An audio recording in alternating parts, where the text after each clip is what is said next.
ये सूरह काफ उस अरबी अक्षर के नाम पर है जिससे इसकी शुरुआत होती है।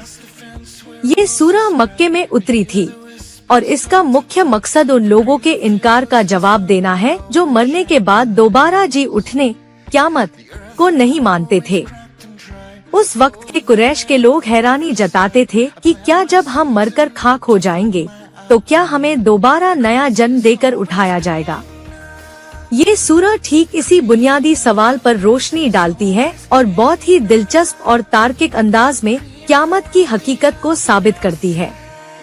इस सूरह की सबसे बड़ी उपयोगिता ये है कि ये इंसान के दिल और दिमाग में क़यामत और आखिरत के बारे में पैदा होने वाले सवालों और शकों को दूर करती है। ये सूरह एक तरह से अल्लाह की ताकत और उसके काम करने के तरीकों की तरफ इशारा करके इंसान को सोचने पर मजबूर कर देती है। ये उन लोगों के लिए एक बहुत बड़ी चेतावनी है जो दुनिया की जिंदगी में मगन होकर अपने असली मकसद को भूल गए हैं। अब हम इस सूरह के मुख्य संदेशों को थोड़ा और तफसील से समझते हैं। पहला बड़ा संदेश कुरान की अहमियत और लोगों के इनकार का है। सूरह की शुरुआत ही उस अक्षर काफ से होती है जो कुरान के अज़्बोगरीब होने की निशानी है। फिर सीधे उन लोगों पर ताज्जुब जताया गया है कि उन्हें अपने ही में से एक चेतावनी देने वाला यानी पैगंबर आया तो वो इनकार करके भाग खड़े हुए और कहने लगे कि ये तो बड़ी अजीब बात है। दूसरा अहम संदेश क़यामत के होने के सबूत पेश करना है। अल्लाह लोगों के इनकार का जवाब देते हुए कहता है कि क्या उन्होंने आसमान को देखा नहीं, कैसे हमने उसे बिना किसी खम्बे के ऊपर उठाया। क्या उन्होंने ज़मीन को देखा, कैसे हमने उसे फैलाया और उसमें पहाड़ जमा दिए। क्या उन्होंने अपने आप को देखा, कैसे हमने उन्हें पैदा किया। यानी जिस खुदा ने ये बड़ी बड़ी चीजें बनाई, क्या वो तुम्हें दोबारा पैदा नहीं कर सकता। ये बहुत ही सीधा और दिल में उतर जाने वाला तर्क है। तीसरा बड़ा सबक हर इंसान के साथ लगे दो फरिश्तों का जिक्र है। सूरह में एक बहुत ही अहम बात बताई गई है कि हर इंसान के साथ दो नोट लिखने वाले किरामन कातिबीन फरिश्ते हमेशा लगे रहते हैं जो उसके हर छोटे बड़े अमल को लिख रहे हैं। ये बात इंसान को इस बात का एहसास दिलाती है कि उस पर हमेशा निगाह रखी जा रही है और उससे एक दिन उसके काम का हिसाब जरूर लिया जाएगा।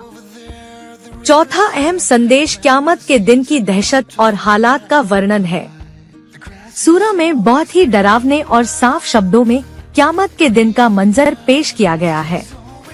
जब फूंक में सुर फूका जाएगा और हर इंसान अपनी कब्र से निकलकर अपने रब के सामने हाजिर होगा। उस दिन न कोई दोस्त काम आएगा और न कोई सिफारिश, बल्कि अल्लाह हर शख्स से उसके कामों का सीधा हिसाब लेगा। पांचवा संदेश दुनिया की जिंदगी की असलियत बताना है। सूरह में दुनिया की मिसाल एक सस्ते और जल्द खत्म हो जाने वाले सामान की तरह दी गई है, जबकि आखिरत का घर ही सच्चा और हमेशा रहने वाला घर है। जो लोग अल्लाह से डरते थे और उसकी नाराजगी से बचते थे, उनके लिए जन्नत है जिसके नीचे नहरें बह रही हैं। छठा संदेश पैगंबर को हौसला देना और तसल्ली बख्शना है।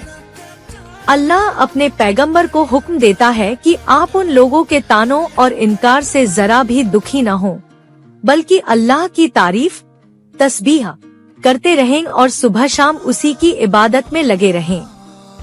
यानी आपका काम सिर्फ पहुंचा देना है, हिदायत देना अल्लाह के हाथ में है।